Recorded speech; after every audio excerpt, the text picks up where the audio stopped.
Okay, coming up next, a first look at two newly restored movie classics, and one of them features Peter Lorre's creepiest role.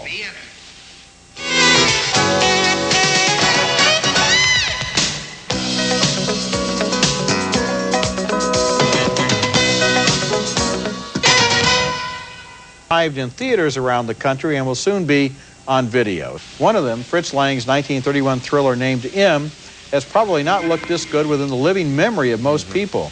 Even my Laserdisc version of an earlier version of this film is scratched and faded, and the subtitles are sparse. But now, this restored version translates more of the dialogue, makes it easier to follow the story of a child killer played by Peter Lorre, who in this early performance establishes his lifelong screen image as a psychopath.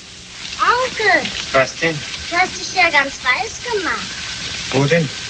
Da, auf der Schulter.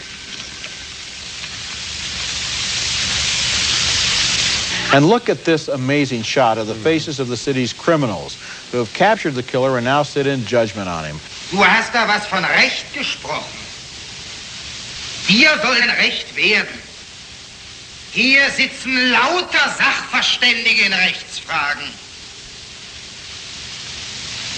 Von 6 Wochen Tegel bis 15 Jahre Brandenburg. And now look at a scene from another masterpiece about a loner who's a killer. Le Samouraï, directed by Jean-Pierre Melville in 1967 in France, stars Alain Delon in his best screen performance as an assassin for hire. And Melville's visuals place him at the center of a cold, impersonal world. Qui êtes-vous? Aucune importance. Que voulez-vous? Vous tuer.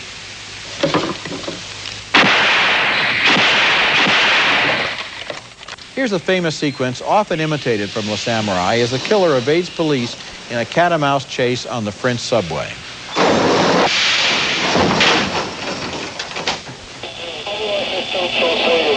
Contact rompu. Il est descendu sur le quai de Jourdain. Rétablissez contact à tout prix.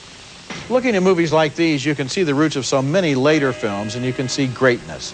M is unforgettable above all because of its faces. Faces of the police, the criminals, and the killer, who all seem to rank about the same in Fritz Lang's estimation.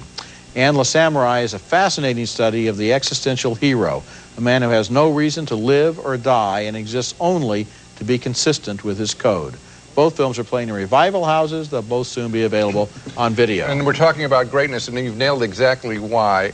When I saw the shot, the great shot in the courtroom, I thought of all the movies that we've seen today that never show the people. Yes. The background of most movies today, and I know we hammer Extras. American movies. They're extras. It's wallpaper or high-tech metal. There is not an interest in humanity. And Fritz Lang was clearly interested in that.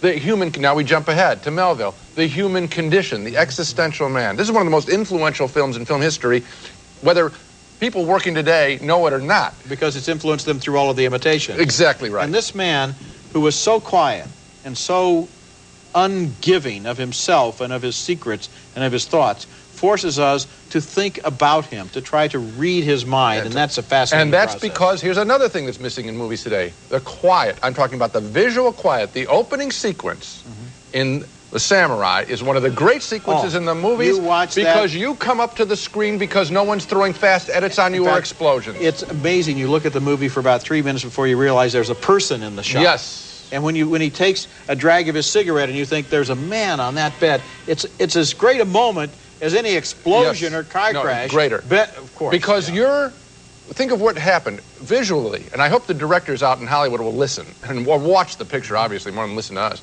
that your mind in the audience, you're up on the screen, you're searching the image. What am I seeing? Your focus is with the film, not with leaning back as they throw stuff at you. You can learn from it.